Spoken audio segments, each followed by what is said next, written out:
ద్వితీయోపదేశకాండము 6వ అధ్యాయము.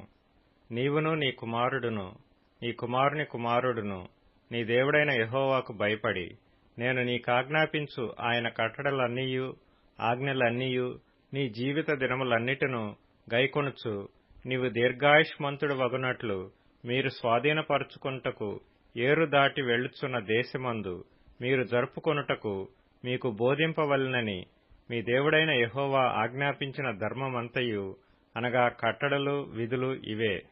కాబట్టి ఇశ్రాయేలు నీ పితరుల దేవుడైన యెహోవా నీతో చెప్పిన ప్రకారము పాలు తేనెలు ప్రవహించు దేశములో మేలు కలిగి బహుగా అభివృద్ధి నొందునట్లు నీవు వాటిని విని అనుసరించి నడుచుకొనవలెను. ఇశ్రాయేలు వినుము, మన దేవుడైన యెహోవా అద్వితీయుడగు యెహోవా. నీ పూర్ణ హృదయముతోనూ నీ పూర్ణాత్మతోనూ నీ పూర్ణ శక్తితోనూ నీ దేవుడైన యెహోవాను ప్రేమింపవలెను. నేడు నేను నీకాజ్ఞాపించు ఈ మాటలు నీ హృదయంలో ఉండవలెను. నీవు నీ కుమారులకు వాటిని అభ్యసింపచేసి నీ ఇంట కూర్చుంటున్నప్పుడును త్రోవను నడుచునప్పుడును పండుకొనున్నప్పుడును లేచునప్పుడును వాటిని గూర్చి మాట్లాడవలెను. సూచనగా వాటిని నీ చేతికి కట్టుకొనవలెను. అవి నీ కన్నుల నడుమ బాసికము వలె ఉండవలెను. నీ ఇంటి ద్వారబంధముల మీదను నీ గవనుల మీదను వాటిని వ్రాయవలెను. నీ దేవుడైన యెహోవా నీ పితరులైన అబ్రాహాము ఇస్సాకు యాకోబులతో చేసిన ప్రమాణమును బట్టి నిన్ను ఆ దేశములో ప్రవేశపెట్టి నీవు కట్టని గొప్పవగు మంచి పురములను నీవు నింపని మంచి ద్రవ్యముల చేత నింపబడిన ఇండ్లను నీవు త్రవ్వకపోయినను త్రవ్వబడిన బావులను నీవు నాటని ద్రాక్ష తోటలను ఒలీవల తోటలను నీకిచ్చిన తరువాత నీవు తిని తృప్తి పొందినప్పుడు దాసుల గృహమైన ఐగుప్తు దేశములో నుండి నిన్ను రప్పించిన యెహోవాను మరువకుండా నీవు జాగ్రత్తపడుము. నీ దేవుడైన యెహోవాకు భయపడి ఆయనను సేవించి ఆయన పేరట ప్రమాణము చేయవలెను. మీరు ఇతర దేవతలను అనగా మీ చుట్టూనున్న జనముల దేవతలను సేవింపకూడదు. నీ మధ్యను నీ దేవుడైన యెహోవా రోషము గల దేవుడు గనుక నీ దేవుడైన యెహోవా కోపాగ్ని ఒకవేళ నీ మీద రగులుకొని దేశములో నుండకుండా నిన్ను నశింపజేయును.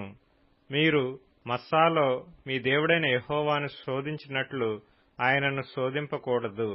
మీ దేవుడైన యెహోవా ఆజ్ఞలను అనగా ఆయన నీకు నియమించిన శాసనములను కట్టడలను జాగ్రత్తగా ఆచరింపవలెను. నీకు మేలు కలుగునట్లును నీ ఎదుట నుండి నీ సమస్త శత్రువులను వెళ్లగొట్టెదనని యెహోవా చెప్పిన ప్రకారము నీ పితరులతో ప్రమాణము చేసిన ఆ మంచి దేశములో నీవు ప్రవేశించి దాని స్వాధీనపరుచుకొనున్నట్లును నీవు యెహోవా దృష్టికి యథార్థమైనదియు ఉత్తమమైనదియు చేయవలెను.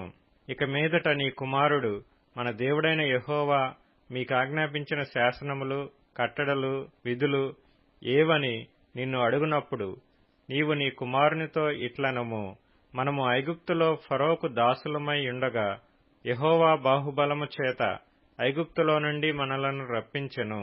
మరియు యెహోవా ఐగుప్తు మీదను ఫరో మీదను అతని ఇంటి వారందరి మీదను బాధకరమైన గొప్ప సూచక క్రియలను అద్భుతములను మన కన్నుల ఎదుట కనుపరిచి తాను మన పితరులతో ప్రమాణము చేసిన దేశమును మనకిచ్చి మనలను దానిలో ప్రవేశపెట్టుటకు అక్కడ నుండి మనలను రప్పించెను.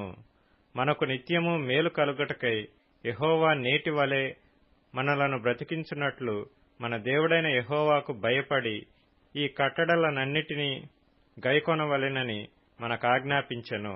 మన దేవుడైన యెహోవా మనకాజ్ఞాపించినట్లు ఆయన సన్నిధిని ఈ సమస్తమైన ఆజ్ఞలను అనుసరించి మనము నడుచుకున్నప్పుడు మనకు నీతి కలుగును.